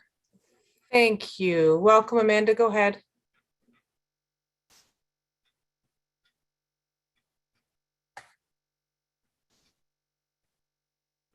It might appear that Amanda doesn't have access to a microphone right now, so we'll move to the next one and see if we can't troubleshoot that. Okay, thanks so much. Who's next? Next, we have Christine Shraven. Thank you. Welcome, Christine. Go ahead.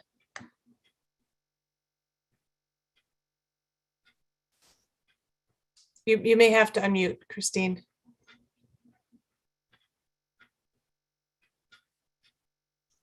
Are you able to unmute? I see it flashing back and forth there. Yeah, we might be having trouble for her as well, so we'll move to Derek Eden and see. Thank you. Go ahead, Derek. Welcome. Hi, I was just wondering if there's any future plans of putting a three-way stop up at the corner of Gray and Garden. We got that new condo thing going in at the corner there. We got all the houses that were built on Elgin Street.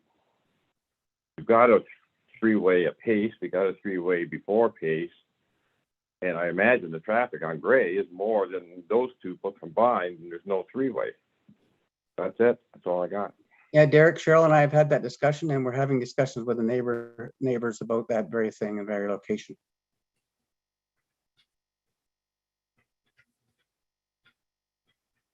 Thanks, Derek.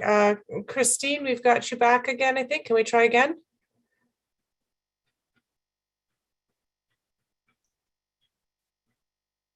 Christine, I'm sending a request to unmute yourself.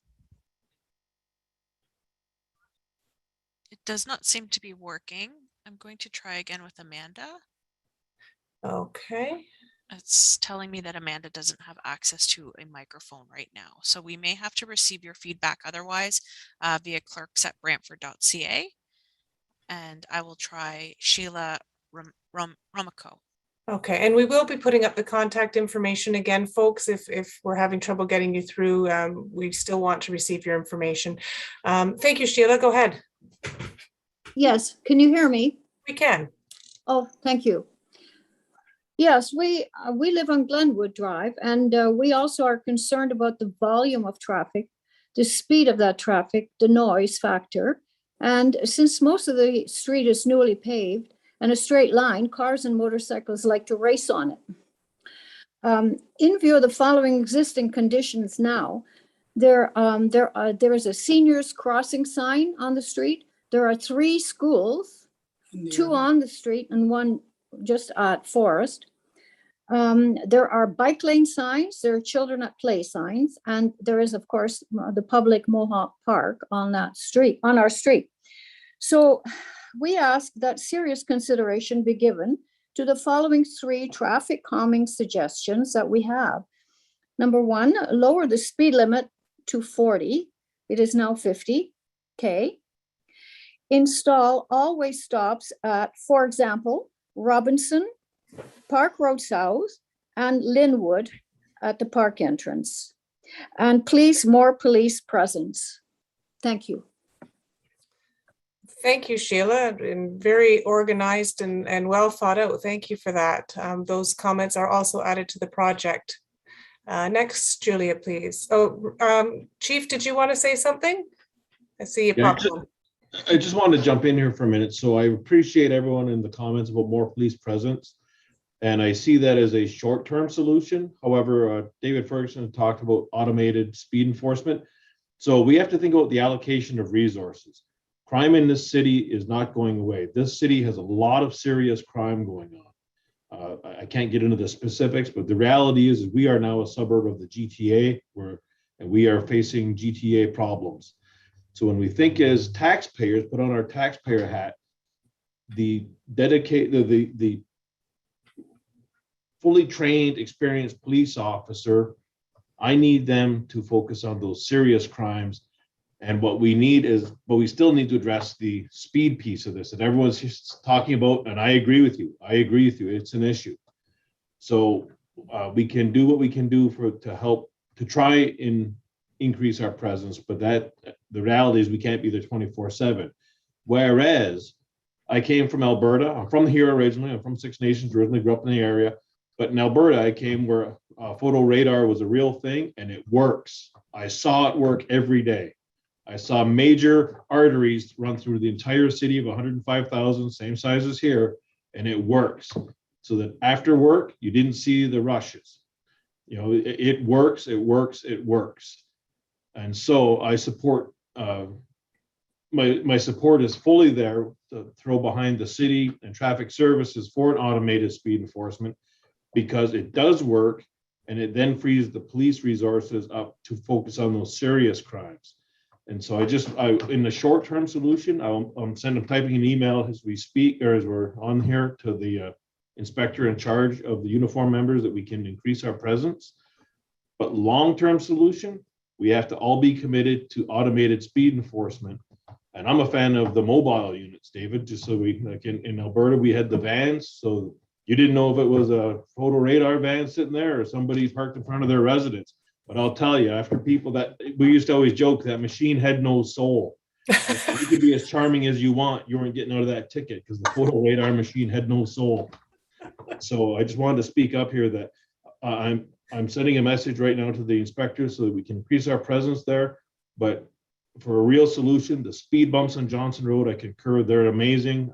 I've talked to several councilors about how I'm a big fan of those, but we have to move towards automated speed enforcement because it does work, and as a police service, supported 100%. Thanks, Chief. Julia, who do we have next? Next, we have Glenda Furcolo. Thank you. Welcome, Glenda. Go ahead. Hi, thank you, everybody. Just wanted to touch base and say thank you for the meeting today. And David, I was the one that sent the email today, and it wasn't necessarily a complaint. We're just off Johnson Road, and I've talked to Councillor Carpenter and Cheryl as well, lots. So yes, the traffic calming on Johnson is amazing because it was truly a speedway. We've lived in Brantford for the last 4 years now, and so I'm a commuter to Stony Creek. So every morning I'm on the road. Traffic is getting worse everywhere. The four-way or the stop signs, the always stops. Yes, people are starting to kind of ignore them, I guess, and maybe just roll through. We do a lot of walking with my dogs, Johnson Park has a lot of kids there, so there's a lot of kid traffic after school and on weekends and stuff. So that's just one area of the concern. And then Hansford, Barrett also seem to be a speedway sometimes. And I think we talked about that when we had our meeting before the calming initiative that happened. And yeah, Colburn Speedway all the way through Canesville. It's walking the dogs garden, same thing. It's kind of all over, and I have to commend working for RCMP in Stony Creek.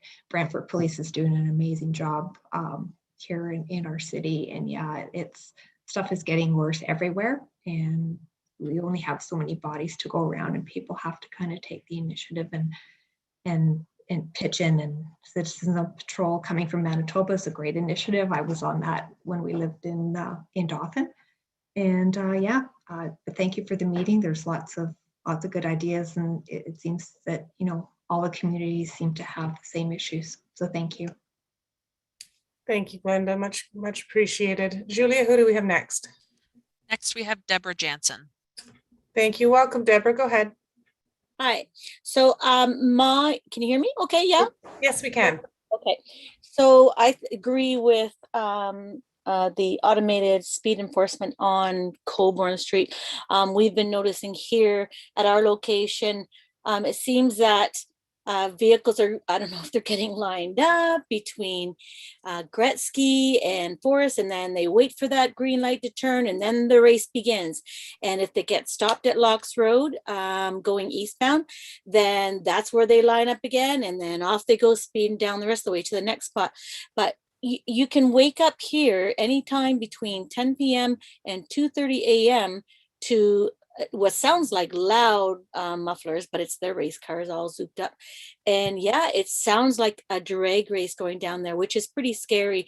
We did have an accident recently here where they ended up hitting the island here at the corner of Colburn and Forest.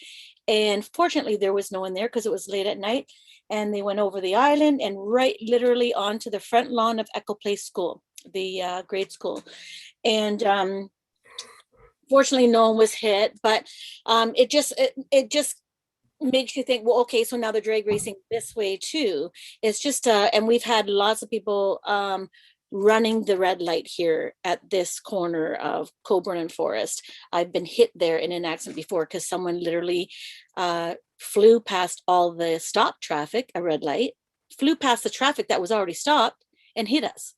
And we were crossing on a green from Forest to Sheffield. It's we've had quite a few accidents here just from people hitting the island. I don't know what the problem is if they're not seeing it, but recently they painted around the island so people can see that, you know, that it's there. And before it looked like it was protruding into the inside lane, but it stands out more, so hopefully that'll happen less. But I think those automated speed enforcement things would be good. I know, I'm thinking, what do I call it? But it would be good because then, yeah, it would catch the vehicle, it would show their license plate, they would get charged, and it wouldn't matter what time, because it's not just happening during high traffic areas during the day and business hours, it's happening in the middle of the night. And when they're going at the speed, you don't think you have any bumps in your roads, but you hear it. It's pretty loud just because they're going at such a high speed. It's pretty dangerous. I think that's all I have to say. Thank you, Deborah. Thanks for your comments. All right, we've got about 10 minutes left. We've got about 7 people in the queue. We're going to try and get to everybody. And if you find that you still have comments after, we will again put up the contact screen. Julia, who's next, please? Janice Goodbrand. Thank you. Welcome back, Janice. Go ahead. Thanks. I just had 2 comments. One for you and Richard, to maybe talk with the bus drivers that drive the route that comes down from towards Mohawk Park and have to turn left. You know, and because there's not a stop sign there, and there's parking that happens because of the apartment building on the PJ side, they have to come out quite a ways to be able to see. So I think they might be in favor of a stop there as well, but I just thought it was somebody who's, you know, using that route all the time who you might want to speak with.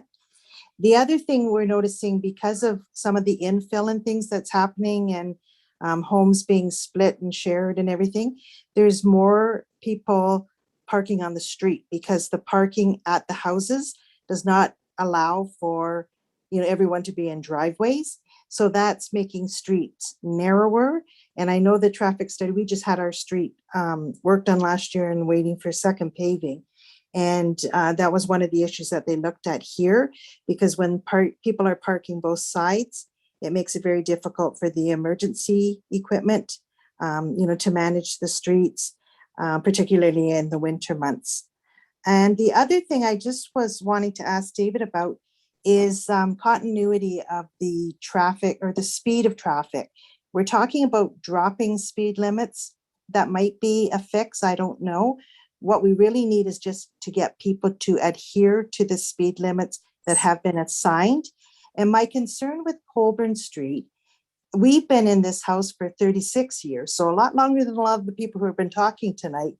But what we notice is Colburn Street to us is equitable to Gretzky Parkway.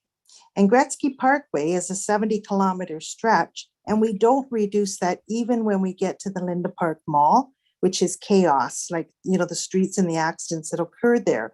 So I don't think we can ask Colburn Street to be dropped to 40 or, some of these other amounts.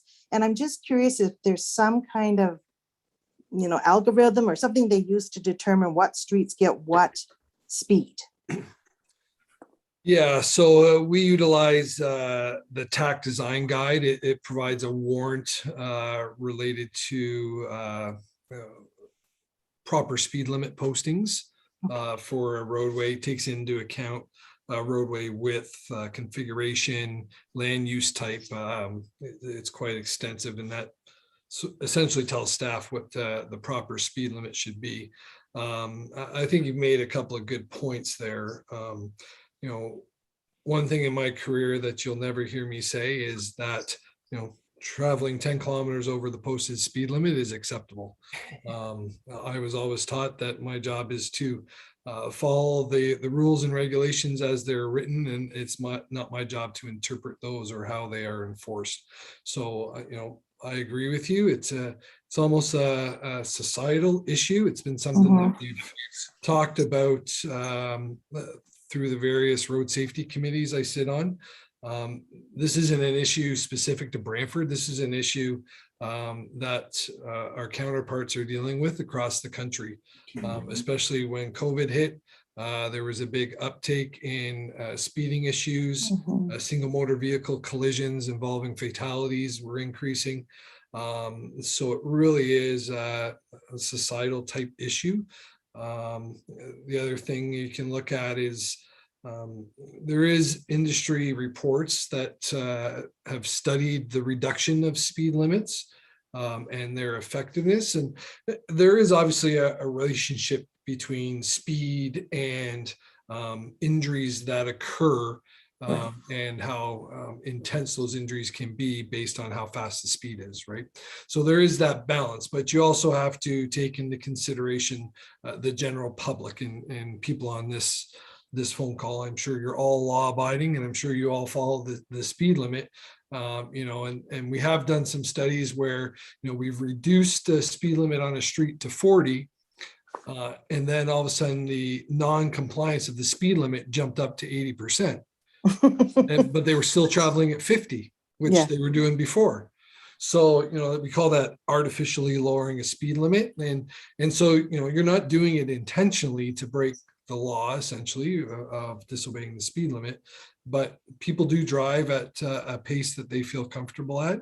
I look at Colburn Street. I know the councillors brought this up last week, so I took a drive out there, and it's a wide cross section. It's essentially 5 lanes. I can see where the concerns are, most definitely. I have ideas going on in my head about what we could do there. It'll take some time, and we'll have to talk about funding and things like that. But yeah, the speed limits are an interesting topic, that's for sure. Okay, thank you, Janice. Thank you, David. Next, Julia. So Ms. Shraven was unable to unmute her system, so she did send it in electronically. My question is, what kind of plan is there to hire more police officers based on the new housing developments in Brantford? This would help with both crime and traffic issues. All-way stops are not effective when drivers simply slow and drive through straight through. More police are needed in our city, especially to deal with the crime. I would also note, when you increase the amount of stop signs, drivers will simply find a route with less stop signs. Very true. Does anybody want to take some of those questions? There's a bunch of them in there. Go ahead, David. I saw your mute come off. It's kind of like an auction. Your mute button comes off and you're up. Yeah. Yeah. And so, I don't want to speak for the police, but I've worked with them a lot throughout my career. And the issues appear to be no different here than they are in the other municipalities that I've worked, as well as from what I hear from my counterparts across the country. So this is where this program is really good, where we're looking at this from a neighborhood perspective. And so traffic calming is really self-enforcing. So you don't require the police as much if you're able to get those speed limits to slow down. And we talked about the always stops and people rolling through. Again, we have to look at it from a perspective of what is it we're trying to achieve? Are we trying to achieve traffic calming, or are we trying to achieve right of way at an intersection? Based on what I'm hearing more that we want a plan that is around traffic calming and calming the traffic within the neighborhood. So that's, I think, how we would focus on this going forward. And hopefully, once you have all these measures in place, as we've seen on some of the other roads, we see a reduction in speeds. We maybe see a reduction in some volume. And then the pressure on the police services isn't required as much for enforcement. They're able to focus on those other priority things that are occurring. They're still available to us. We always work well with police services, but it really does help to relieve some of their stresses and pressures. Thank you. Okay, Hillary, go ahead. So I can't really touch upon, our intent to hire more officers. I know we have hired quite a few. There's Chief Davis. He can probably touch upon that. But in terms of enforcement, we do have a traffic unit that primarily deals with traffic related occurrences. However, because like the chief alluded to, crime is increasing in town. So those resources have been put, onto platoons with the rest of our platoon officers. So we're kind of short staffed in the traffic department, but you can always reach out to them too with any traffic concerns. If there's any areas that you would like to see an increase, in officers doing patrol or radar or anything like that, you can always reach out to them to let them know of the areas of concern. All right, Chief. Go ahead, Chief. If I can just add, so it's an interesting dynamic. The city is clearly growing. It's growing at a very fast rate. One need only look at the development around. Yet every year, the police service has to create a budget proposal, bring it to the board, then bring it to council. And it seems that we are always then having pushback that, slow down, chief, you got to keep it to this percentage or that percentage. And so I don't want to get political on this, but the citizens feel that we need more police presence out there. They need to let the councilors know that, because there's this tug of war. Come on, chief, keep it at this percent. We can't increase. As I said earlier, the city's changing. This is not the same city it was 5 years ago. It is not the same city it was 10 years ago. We are dealing with big city problems, which become the priority. When calls come into this service, we have to triage them, just like the paramedics do, the emergency departments do in the medical industry. We have to triage them, and those serious calls are the priority. And not saying that traffic's not serious, but if we have a gun call or stabbing, that's going to take priority over traffic being done by the frontline officers. And as Hillary alluded to, the traffic unit, while it doesn't fall solely to them, is typically the first unit to get pillaged when we're short of officers due to whatever, sickness, training, etc. And so if the citizens feel that we do need more police officers, that needs to be communicated to your councilors so that that's shared with council when we make our budget presentation and ask for additional resources. And there are a number of functions in the police service that do not require a full-fledged officer. We could do it through special constables, which are a more economically viable option that are allowable under the Police Act. And so, we send the appropriate resource to the appropriate call. I always like to use the medical industry. You think if 30, 40 years ago, you went to the doctor, you're either dealing with a doctor or a nurse, whereas now you have so many tiers within the healthcare industry you deal with. At the police, we need to replicate that. And the mechanisms are there under the Police Act to allow us to do that. And I will be bringing forward to council, a significant ask for special constables to take on a lot of those lower threshold calls where I don't need the 10-year veteran with all the training and experience. Leave them to deal with the gun calls, the drug trade and all of that. Let's create this core that can deal with the community issues here. And again, the money to support council moving towards automated enforcement, because like I said, that machine has no soul, and you will be amazed the impact it has in the city. Thank you, Chief, and to the ratepayers watching. That means a slight tax increase, but that's tax increase that's worth well spent in enforcement. We need enforcement, strong enforcement in our city. We need to send a message to the criminals from outside our city and from within that we will not tolerate it. And the only way to do that is strong police enforcement. And the Chief is absolutely right. Special constables is a great way to go, and we need to move down that road.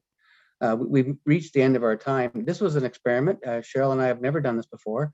We decided we would embark on a virtual meeting, the first virtual board meeting I think that we've had in Brantford, and it's been very successful. You should know that Cheryl and her daughter and me and my wife delivered, I believe, 4,000 of those flyers to every neighborhood, every house in Echo Place over the last 5 days. Some of you only got it today. I'm sorry, but it was hard on those knees. We got that message out. We've had a terrific response from the community. It's not over. It doesn't stop here. You can email us, and that at the end of this evening, that email contact list will go up, or you can call Cheryl and I at any time. An email address for us is simply our Richard Carpenter at Brantford.ca or Cheryl Antosky at Brantford.ca. Very easy to remember. I want to thank Chief Rob Davis for his frankness and for his insight and his vision. I really appreciate that. I want to thank the chair of the board, Mark Patel, for coming this evening as part of the chair and the board, representing the board that works with the police services. That's important. Hillary, I don't know your exact title, so I apologize. But I want to thank Hillary Miles for being here. I know Sergeant Amber Jackson, thank you very much for being here as well. It's very important that the level of police service that we saw here should say a message to the community that we care, and the police do care what's going on in our community. I want to thank David Ferguson and Eric Benson from our traffic department. You've done a terrific job, and David, you're very insightful about, and your thoughts about what you want to do is unique. And Cheryl and I really had a good conversation with you. You understand where we're coming from and what the community needs. Our CEO, Brian Hutchings, thank you for being online and representing this community in the city so well. I really want to reach out to the Neighborhood Association, NAB Safety Committee, Mandy Samwell and Paul McDougall for what you're doing on behalf of the neighborhoods. Thank you very much for what you're doing in the Safety Committee. It's very important. Our neighborhood associations are working vehemently through our community to try and make our city better, and they're doing a terrific job at it. I don't want to leave out Jennifer Page and Julia Sipple, our clerk staff did a terrific job of putting all this together and making Cheryl and I look so good in pulling this together. And I just want to say to every citizen out there, well, on the issue of speeding, a lot of the times it's us. We're driving along and we're not really paying attention, and we're going 60 kilometers, sometimes 70 kilometers. Or if you're going through your own neighborhood, you tend to go faster. You'll notice the people that are going through your neighborhood that are going fast, slow down to the speed limit. If it's 40, do 40, and watch the response in your rearview mirror.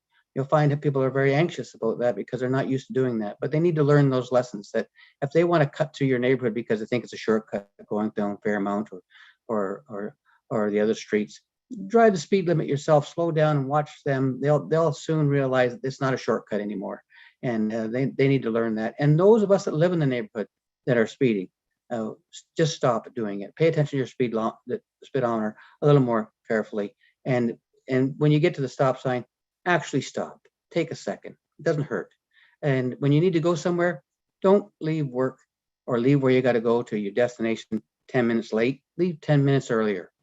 Take your time, roll down the window, let the fresh air in. There's no rush. And if we do that, we'll make safer neighborhoods. Again, I want to thank my ward mate, Cheryl Toski. She's very forward thinking as well. We work very well together. And on behalf of the Echo Place community, thank you very much for showing up.